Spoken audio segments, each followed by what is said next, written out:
Good evening, everyone. Tonight, we're going to settle into something a little heavier than your usual bedtime story. Picture the house at this exact moment. Lamplight pooling across the table. A kettle warming with that slow hiss. Shadows stretching long across the walls. Outside, the street is so quiet you can hear the neighbor's dog sigh in its sleep. And here I am, telling you this story with my own voice steady, even though my hands remember shaking. Here's a bold truth to sip with whatever drink you've got in your hand. You might not survive if you confuse family with safety. Sometimes the hands that straighten your collar are the same hands that try to sign your name for you.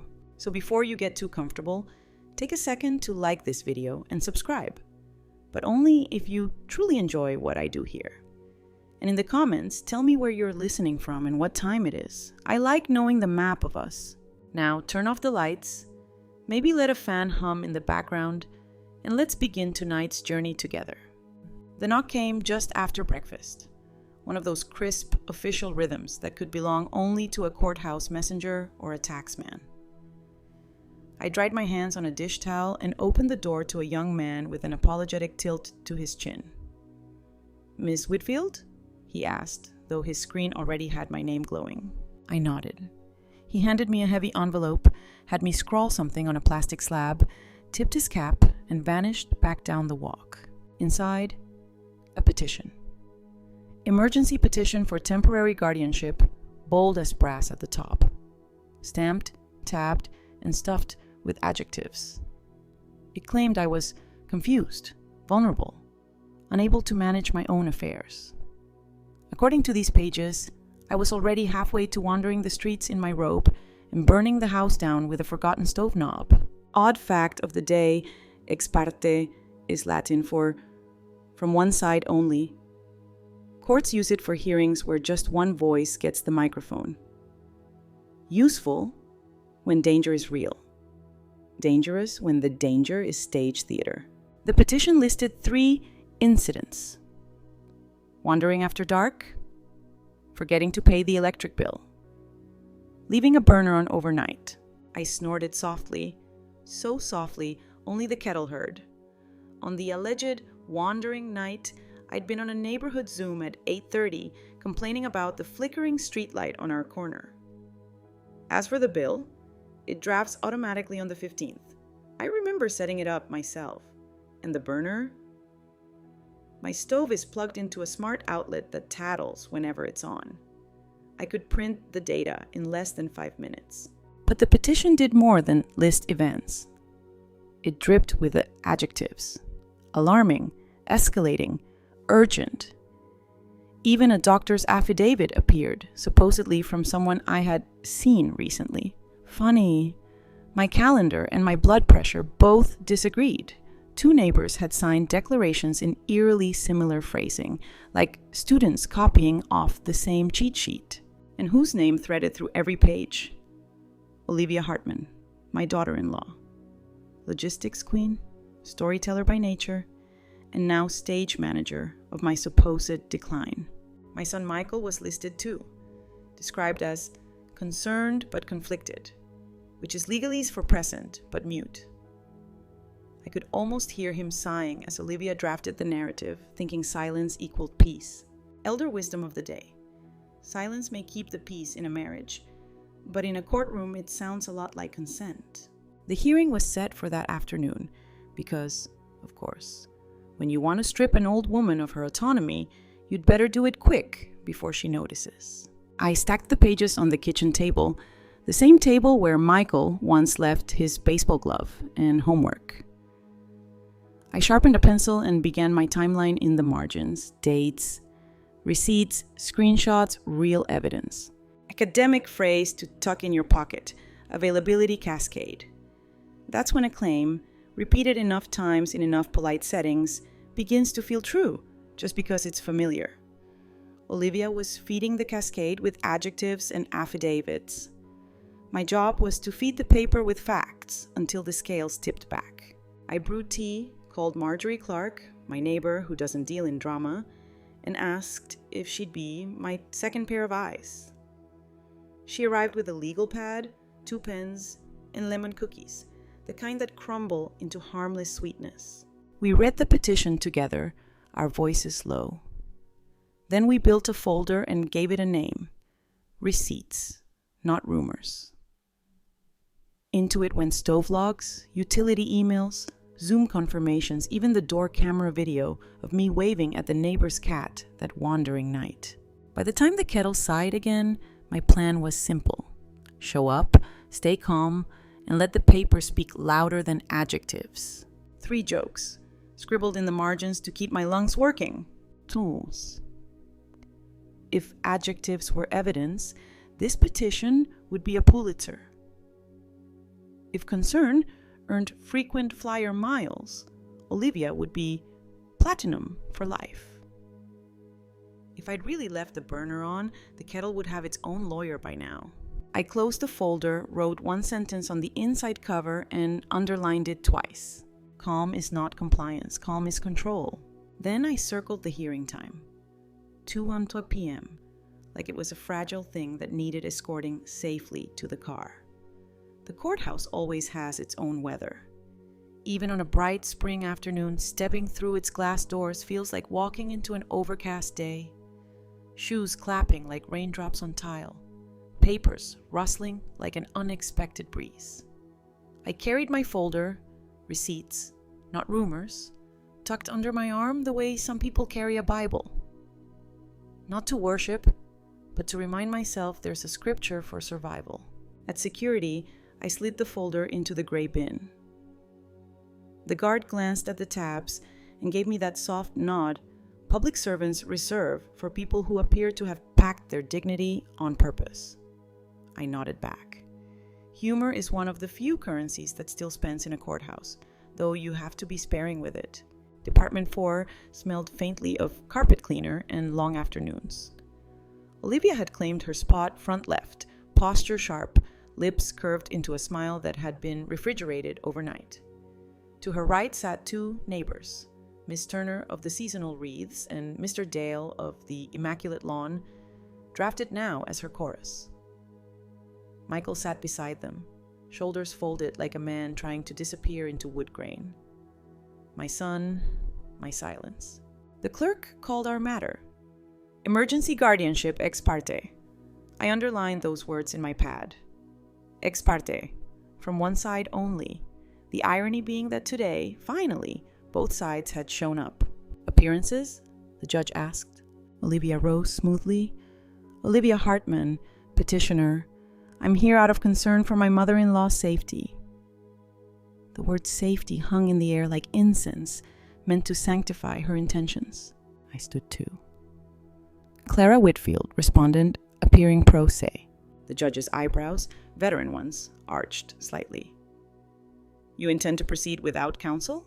I do, Your Honor. I'm prepared with exhibits and will address urgency, accuracy, and alternatives. My voice, to my relief, sounded like a calm teacher about to distribute pencils. He nodded. Proceed. Olivia began her performance. She spoke of alarming decline, of wandering in the night, of burners left unattended.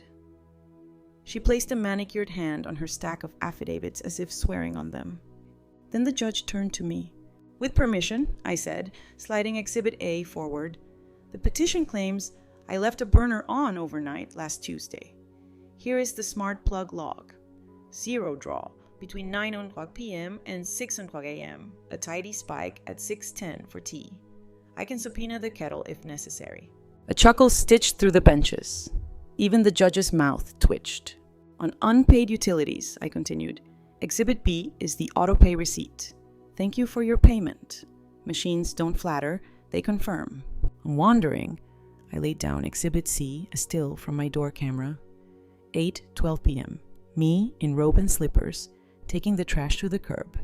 If that counts as wandering, half the city is lost. Elder wisdom of the day, trash night does not count as a personality disorder.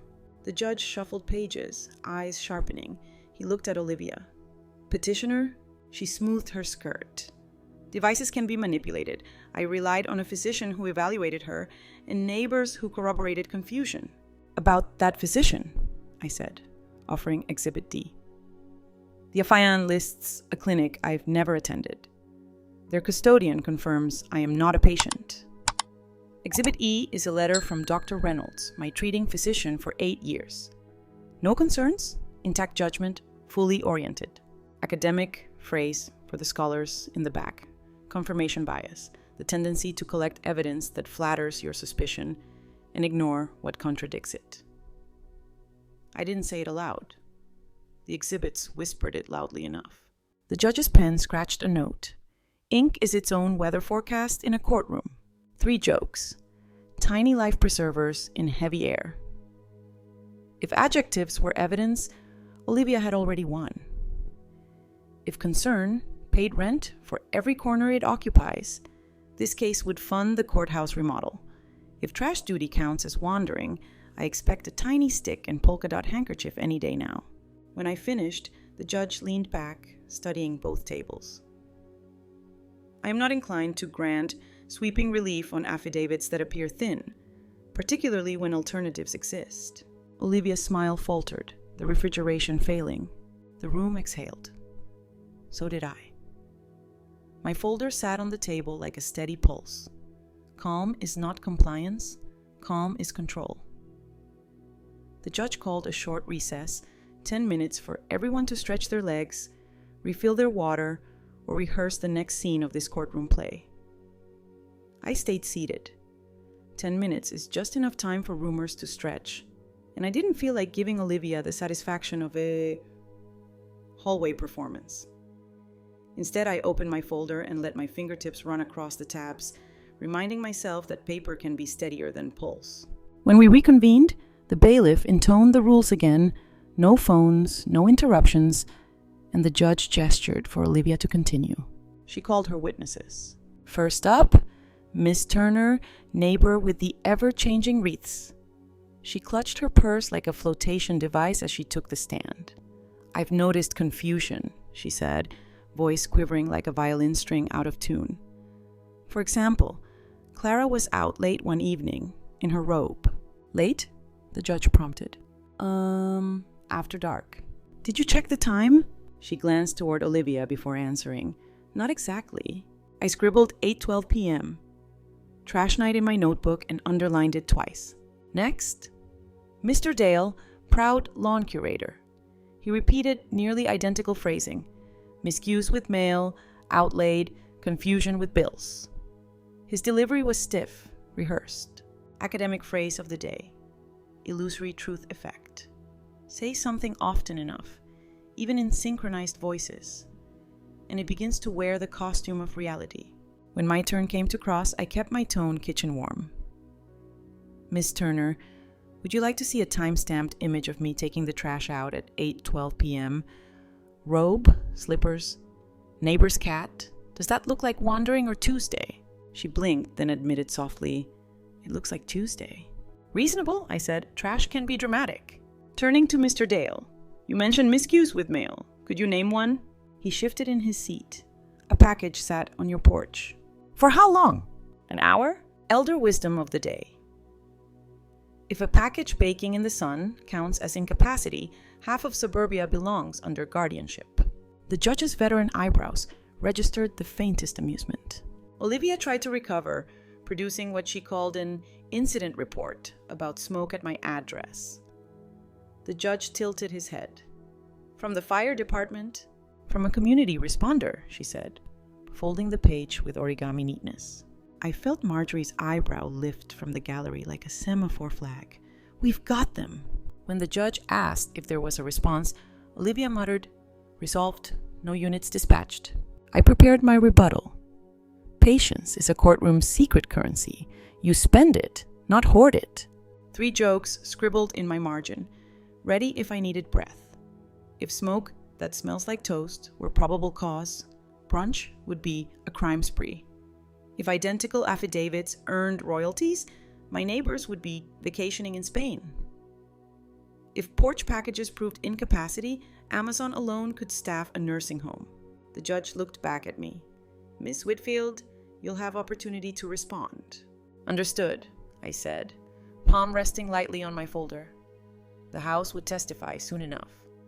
The judge motioned for me to continue, his pen balanced between two fingers like he was deciding whether to take flight or make notes. I rose, folder in hand, spine tall, the way I used to stand when giving lectures to sleepy undergraduates. "Your Honor," I began, "I'd like to address the neighbor declarations first." I held up the printed affidavits side by side. Same font, same spacing, nearly identical sentences, only the names swapped.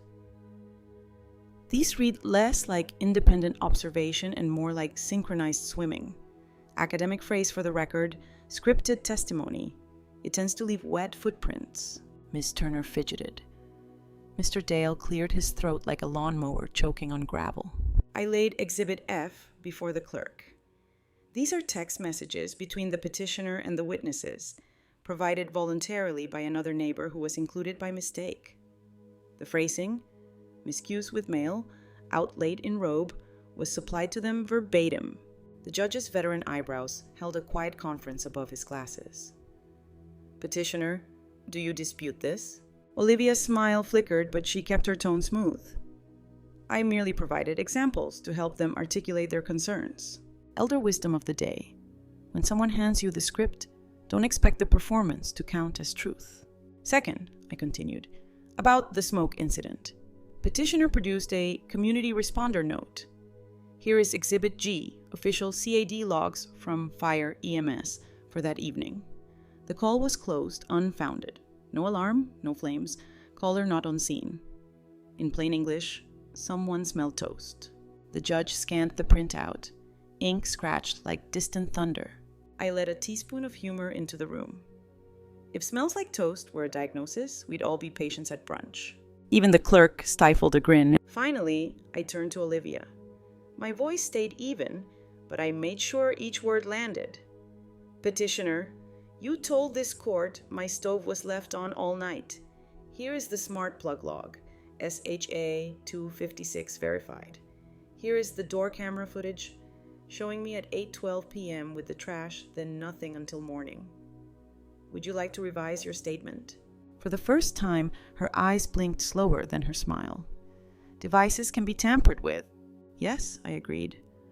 "But not all of them at once, in perfect harmony, unless you've hired a magician."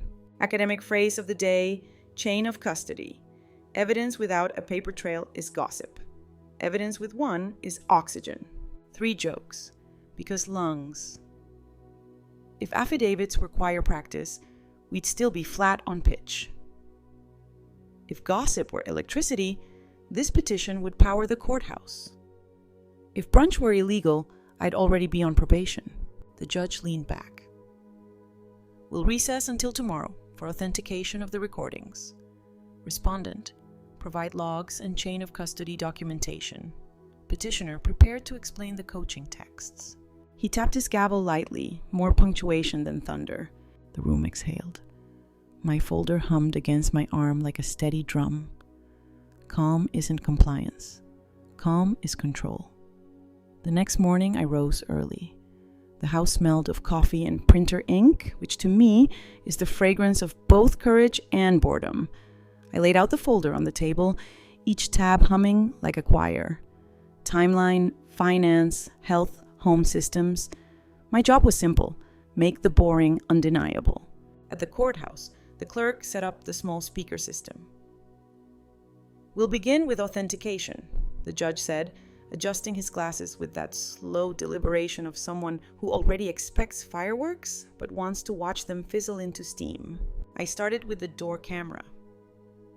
"Your Honor, this device records encrypted MP4 files. Each has a SAA 256 hash, a kind of fingerprint. 2 days after the alleged wandering, I exported the clips. Here are the pre- and post-export checksums. They match." The clerk compared them, then nodded, evidence admitted. The screen flickered to life. There I was, robe and slippers, dragging the trash bin like a reluctant dog. At 8:12 p.m., I waved at the neighbor's cat, muttering something about its bad manners. Then nothing, just darkness, porch light humming. Finally, at 6:03 a.m., the paper landed with its familiar thud. "Exhibit H1, I said, is what wandering looks like when you rename it Tuesday."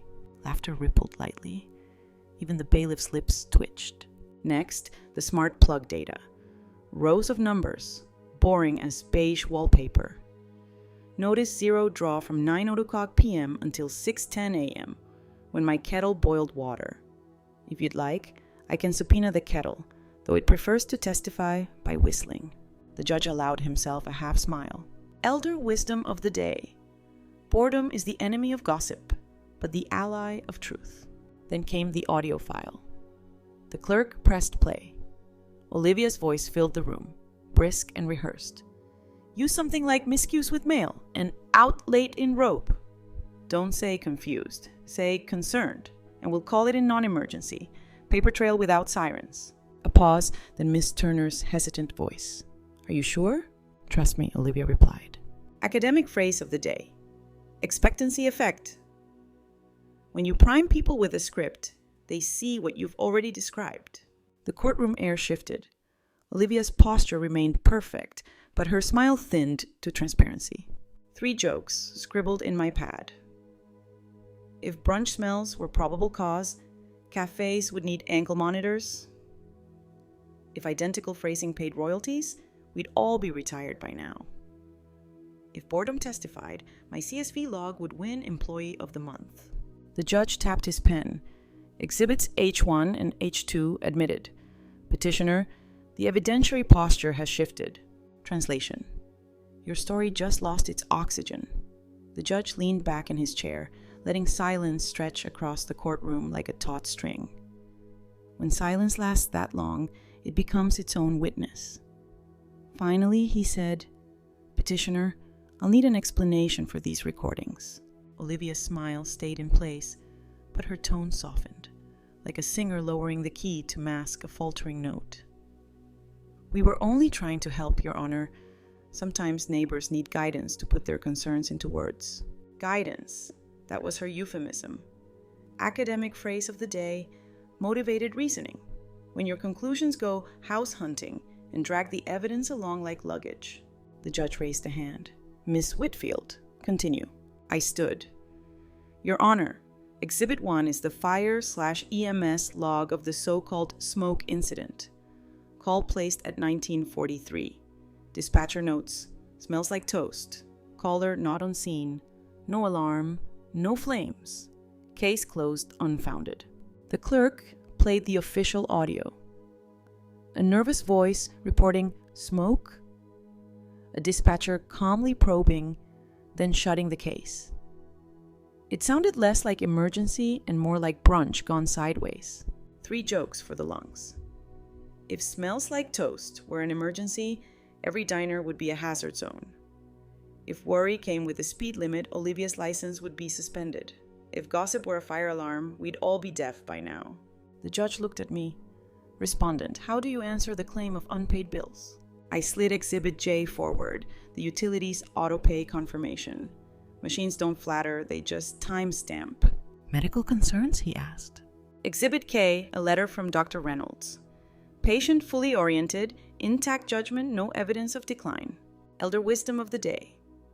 Never underestimate the quiet dignity of a stamped envelope. The judge sighed, a long exhale that sounded like weather breaking. I see no urgent cause to appoint guardianship today. I'll set this matter for a status review in 2 weeks. In the meantime, respondent retains full rights. Olivia's smile froze mid-performance. Michael's shoulders sagged, whether in relief or regret, I couldn't tell. Ink met paper. Weather changed. 2 weeks passed the way paint dries. Slow if you stare, quick if you turn away. Tuesdays with Marjorie's lemon cookies became ritual. Each crumb steadied my nerves. When the review hearing arrived, I wore the same navy dress, pressed calm into the seams, and carried my folder like a shield made of paper. The clerk began with the preservation order.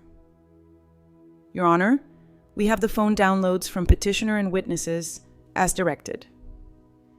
She handed the stack forward. Text threads, timestamps, drafts labeled. Talking points. The judge flipped pages, his veteran eyebrows rising with each revelation. Use something like miscues with mail. We'll call it non-emergency so there's a paper trail without sirens. He looked over his glasses. Petitioner, would you like to explain? Olivia rose, her voice thinner now. We were concerned. Academic phrase of the day. Epistemic hygiene. Keeping knowledge clean by checking sources instead of laundering suspicion into fact. Olivia's laundry was still damp, and it smelled of toast. The neighbors confessed quickly, as though the weight of the script had blistered their hands. Yes, she sent us examples. Yes, we thought we were helping. The judge noted everything with ink that sounded like tiny thunderclaps. This court protects autonomy, he said evenly. It does not conscript rumor. Elder wisdom of the day. Truth travels slowly, but it doesn't need a costume. Then came Dr. Kellen. To his credit, he shifted in his chair and admitted, without an exam and given this new information, I retract my prior impression. 3 jokes scribbled in my pad to keep the air breathable. If brunch smells were probable cause, diners would need hazmat teams. If concern paid rent, Olivia's bank account would be healthier than mine. If affidavits came with royalties, these neighbors could retire in Florida. The ruling followed with the clarity of clean glass. Petition denied with prejudice. 1-year protective order issued. Sanctions referred. The gavel touched wood, and for the first time in months, I heard my own breath unclench. The morning after the order, my house exhaled like it had been holding its breath with me. Rain freckled the windows, the kettle whistled its familiar aria, and I felt the first taste of safety that wasn't borrowed. But safety, I knew, wasn't luck. It was a maintenance plan with labels. So I set about fortifying my life. First stop, Seaboard Savings. Ms. Patel, my banker, refreshed the code word on my account and stapled a copy of the protective order to my file. New note.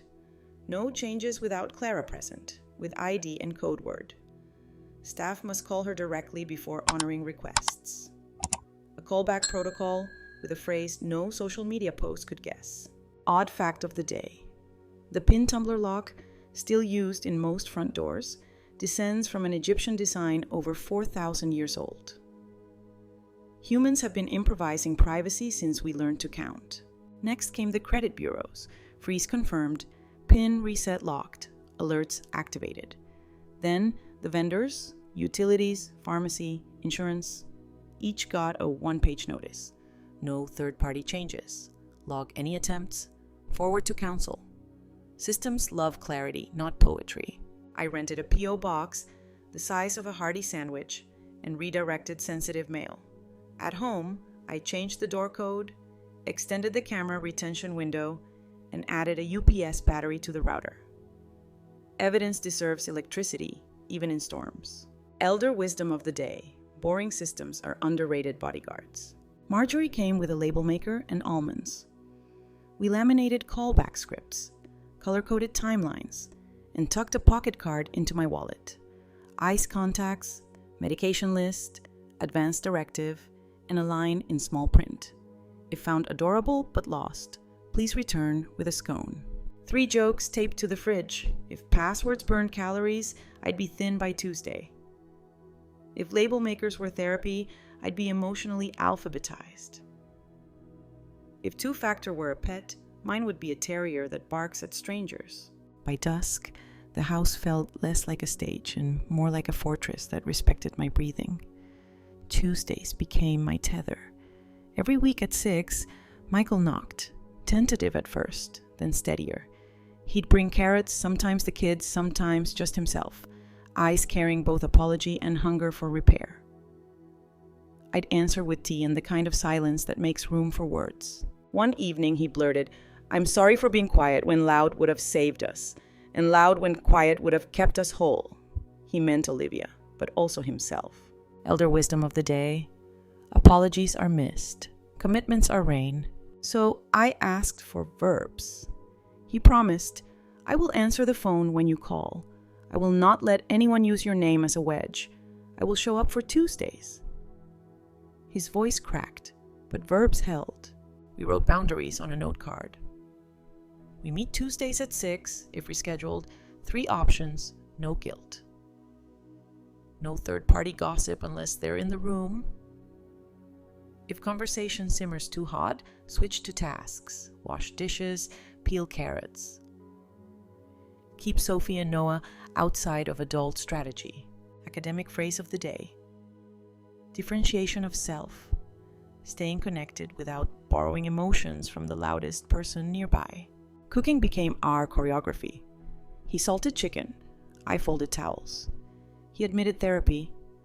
I admitted to writing jokes in margins just to keep lungs working.